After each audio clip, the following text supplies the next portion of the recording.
السلام عليكم ورحمة الله وبركاته. تاني رايحين للتراويح، تاني يوم ان شاء الله بإذن الله. يا رب عنا وقوينا. انا شايفة من المطر في سيول وفي برق وفي رعد. لسه هنزل اشوف الدنيا فيها ايه تحت. بسم الله.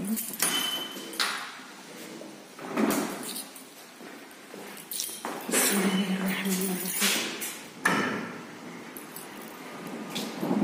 فعلا في برق وفي رعد يا جماعة في القاهرة. سبحان الله سبحان الله، مطر جامد. سبحان الله.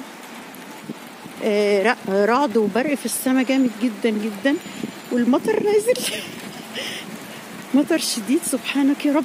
الجو كان حلو جدا طول اليوم وحر كمان، يعني مش كان برد ولا حاجة، ده كان حر.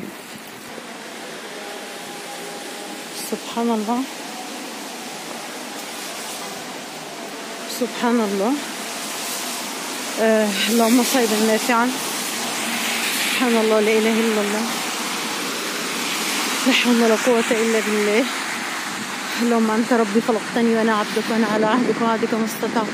اعوذ بك من شر ما صنعت، وابوء لك بنعمتك علي وابوء بذنبي، فاغفر لي فانه لا يغفر الذنوب الا انت.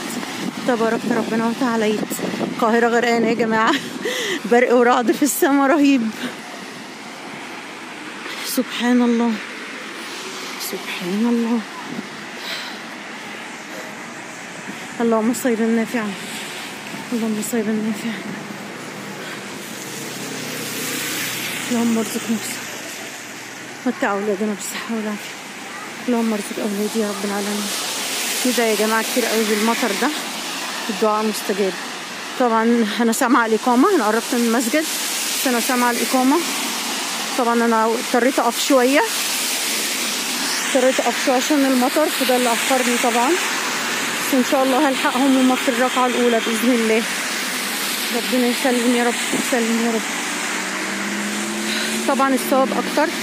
العربية الجميلة دي جاية العكس، في عكس في المطر، حرام يا جماعة والله.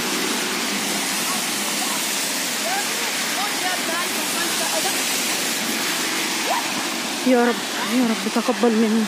اللهم تقبل يا رب، اللهم تقبل يا رب.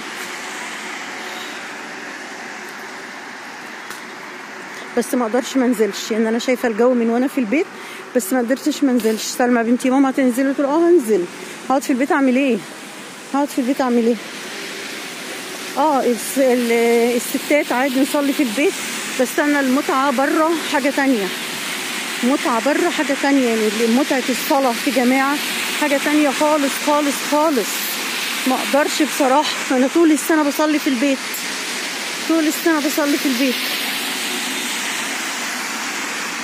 ان شاء الله ربنا يتقبل يا رب ويعيننا ويقوينا. بس المطر ده اللي حاجه غريبه جدا النهارده، جدا جدا جدا، يعني جدا. سبحانك يا رب. مسجد اهو قرب المبنى اهي بتاعته، ده مسجد الصفا. انا قلت لكم امبارح صليت في السلام، النهارده اصلي في الصفا. الاثنين قريبين مني نفس المسافه تقريبا يعني. الشوارع في لحظه بقت كلها ميه. سبحان الله. كده هما في الركعه الاولى. يا رب.